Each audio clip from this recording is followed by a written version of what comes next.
আর নাই দিক, সরকার যদি আমার টাকা আটকে রাখে, আমি আমার বাড়ি থেকে টাকা নিয়ে এসে 3.5 কোটি টাকারই কাজ বুঝিয়ে দেবো ভাঙড়ের মানুষকে। এটা বলে যাবে। আর কতটুকু কাজ করেছি না করেছি, আমার পিরিয়ড শেষ হওয়ার সাথে সাথেই বা শেষ মুহূর্তে কতটা কাজ করলাম না করলাম, ইভেন ভোরে প্রত্যেকের বাড়িতে পাঠানোর আমি ব্যবস্থা করবো। যে আমি আপনাদের কাছে আরেকটা ওয়াদা করেছি, এখন আমি সম্পূর্ণ করতে পারিনি, সেটা আমি ক্লিয়ার করছি। কি ওয়াদা? যে ভোট ঘোষণার সাথে সাথে বা ভোট ঘোষণার পরে আমি কি কি করেছি এমএলএ কোটা থেকে সেটা জানাবো। আমি আমার যাকে তৈরি করতে দিয়েছি সে একটু ডিলে করছে, তার পরিবারের একজন অসুস্থ হয়ে গিয়েছে বলে আমাকে সব ডেটা থাকে না, খুব তাড়াতাড়ি ওটা করব। এবং এটা কিও বলেছিলাম, যতটা না কাজ করতে পারবো সেই পরিমাণ। এখন মডেল কোড অফ কন্ডাক্টের মধ্যে ঢুকে গিয়েছি, টাকা বেশি করলে আবার আমি নোটিশ খেয়ে যেতে পারি। কি বলেছিলাম বলে মনে আছে তো? সেটাই আমি করে দেখাবো, আপনারা নিশ্চিন্তে থাকবেন। কথা যেগুলো, তাহলে আমি কিন্তু এই প্রসঙ্গটা আজকে তুলতাম না, এড়িয়ে যেতে পারতাম। আমি কিন্তু যেটা বলি করার চেষ্টা করি। আর আপনাদের বলছি, আমি কথা দিচ্ছি, আমি আপনাদের ডিটেলসই দেবো। বলেছিলাম বাড়ি বাড়ি যদি আমার ভোটের স্লিপ পৌঁছাতে পারি, নওশাদ সিদ্দিকী খামচিহ্ন অত নম্বর সিম বলে জিতাও, এই কাগজটা যদি বাড়ি পৌঁছাতে পারি, তাহলে 5 বছরে এমএলএ হিসাবে এমএলএ কোটায় কি করলাম এগুলো বাড়ি কানে পৌঁছাতে পারবো না। এটাও তোমার দায়িত্বের মধ্যে পড়ে। ঠিক আছে, আমি বাড়ি পৌঁছাবো, ডিজিটাল মোডে দেবো এবং চেষ্টা করবো বাড়ি পৌঁছাবার চেষ্টা তো করবোই প্রত্যেকটা বাড়িতে। পাড়া বুথে বড় বড় ব্যানারও লাগিয়ে দেবো। নিশ্চিন্তে থাকবেন, ভেবেন আপনাদের বিধায়ক নওশাদ সিদ্দিকী যেটা বলে সেটা করার চেষ্টা করে, ভুংভাং কথা বলেও না। আজ পর্যন্ত একটা কথা আমি ভুল বলেছি তৃণমূলের বন্ধুরা প্রমাণ করতে পারবে আমাকে রাজনীতি জীবনে। আমি একটা জায়গাতে শুধু 4 তারিখের জায়গায় এই ক্যানিং পশ্চিমে যিনি বিধায়ক ছিলেন পরেশরাম দা, তারিখটা 2-এর জায়গায় মনে 4 বলে ফেলেছিলাম, বা 4-এর জায়গায় 2 বলেছিলাম।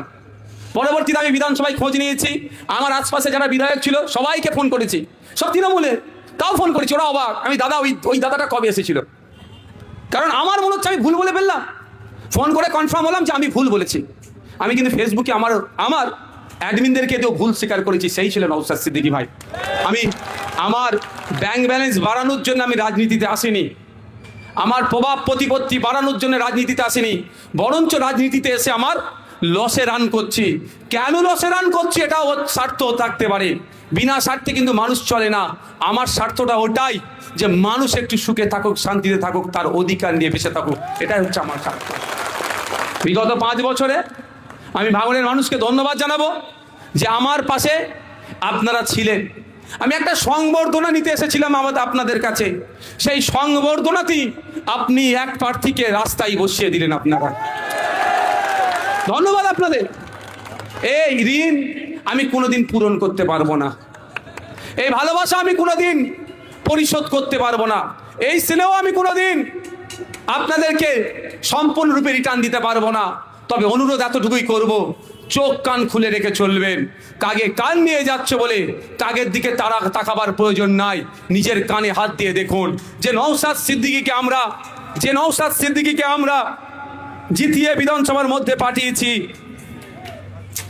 যে নওশাদ সিদ্দিকীকে জিতিয়ে আমরা বিধানসভার মধ্যে পাঠিয়েছি, সেই নওশাদ সিদ্দিকী ভাইজান আমাদের পাশে ছিল কি ছিল না, নাগরিকের পাশে ছিল কি ছিল না, না এসি রুমে বসেছিল আর 4.5 বছর পরে আসলো।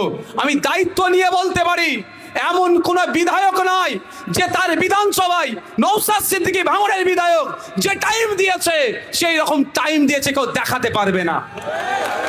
আমি কিন্তু বড় প্রোগ্রাম করিনি, বেশি বুথে চলে গেছি, মানুষের সমস্যা শুনে সমাধান করার চেষ্টা করেছি। বিজয়গঞ্জ বাজার থেকে দাঁড়িয়ে একটা কথা বলিয়েছিলাম, একটা কমিটমেন্ট করিয়েছিলাম শ্রদ্ধেয় সম্মানীয় বিমান স্যারকে, যদি আমরা সরকারে আসি হিমঘর করব।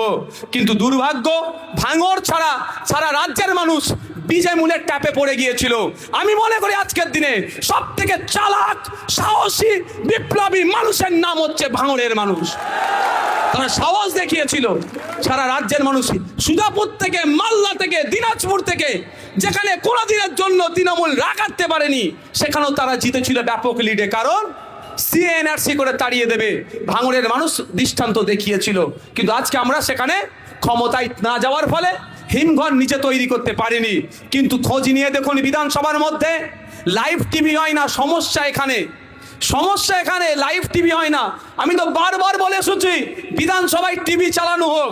বিধানসভার মধ্যে নওশাদ সিদ্দিকী জনগণের জন্য, ভাঙড়ের মায়েদের জন্য, ভাঙড়ের বোনেদের জন্য, ভাঙড়ের কৃষকদের জন্য, ভাঙড়ের লেদার কমপ্লেক্স নিয়ে, ভাঙড়ের চাষিদেরকে নিয়ে, ভাঙড়ের ছাত্র যুবদেরকে নিয়ে, ভাঙড়ের প্লেয়ারদেরকে নিয়ে কি আওয়াজ তুলছে তথা রাজ্যের মানুষের জন্য কি কথা বলছে।